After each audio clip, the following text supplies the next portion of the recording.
What's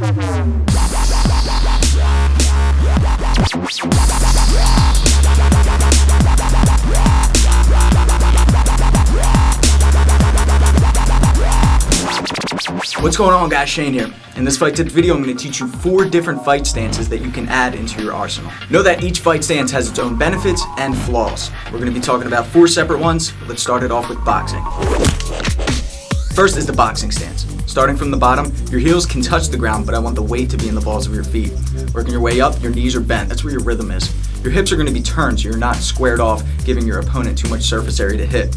Elbows are in tight. Your hands up at about cheek level and your chin is tucked. Boxing is obviously best for your punches, but one of the worst for defending leg kicks.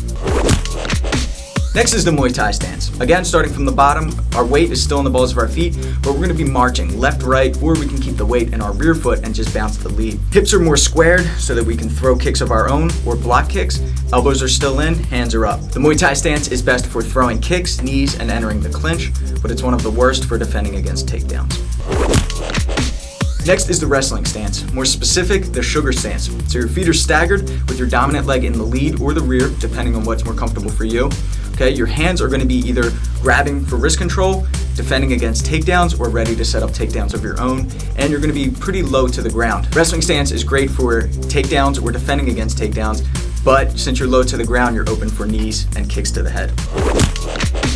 Last is street fighting or street self-defense stance. What I always teach is mix between Muay Thai and boxing, almost like an MMA stance. Okay, so you can defend against takedowns, you can do takedowns of your own, you can check kicks, you can throw good punches, you're balanced all around.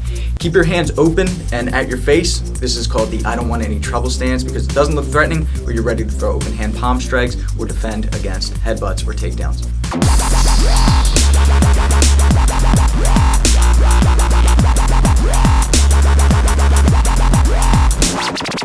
Alright guys, thanks for watching. So practice all of these stances, figure out what works for you. Depending on the scenario or your opponent, you're going to have to switch it up. Guys, make sure you tweet me at Fight Tips some of the questions that you may have so you can get featured in the next Fight Tips video. And make sure you subscribe so you can get the Fight Tips before your opponent does. Until next time, I'm Shane with Fight Tips, self-defense for the underdogs.